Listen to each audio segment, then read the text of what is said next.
Tell me a story. What story would you like? 2026-এর Golden Globe, BAFTA ও SAG award জয়ের পর এবার অস্কারের মঞ্চেও বাজিমাত করলেন জেসি বাকলি। ক্লোয়ি ঝাও পরিচালিত হ্যামনেট সিনেমায় অনবদ্য অভিনয়ের জন্য ৯৮তম একাডেমি অ্যাওয়ার্ডসে সেরা অভিনেত্রীর পুরস্কার জিতে নিয়েছেন তিনি।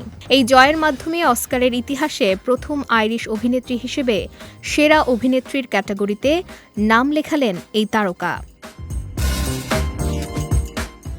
ম্যাগি ও ফারেলের জনপ্রিয় উপন্যাস অবলম্বনে নির্মিত হ্যামনেট সিনেমায় জেসি বাকলি বিশ্বখ্যাত নাট্যকার উইলিয়াম শেক্সপিয়ারের স্ত্রী অ্যাগনেসের চরিত্রে অভিনয় করেছেন।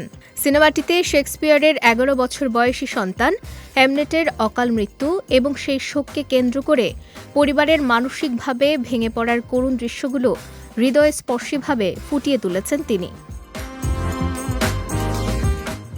এদিকে আইরিশ এই অভিনেত্রীর আজকের এই রাজকীয় পথচলা শুরু হয়েছিল ২০০৮ সালে।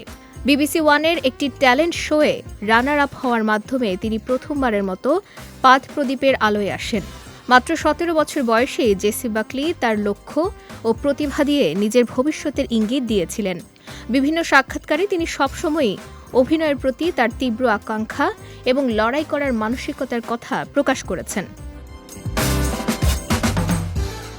এবারের আসরে সেরা অভিনেত্রীর মনোনয়ন তালিকায় জেসি বাকলির সঙ্গে লড়াইয়ে ছিলেন এমা স্টোন, কেট হ্যাডসন, রোজ বার্ন এবং রেনেট রিন্সপ। তবে অভিনয় শৈলী আর পুরস্কার মৌসুমে টানা সাফল্যের ধারাবাহিকতায় শেষ হাসি হাসলেন জেসি বাকলি।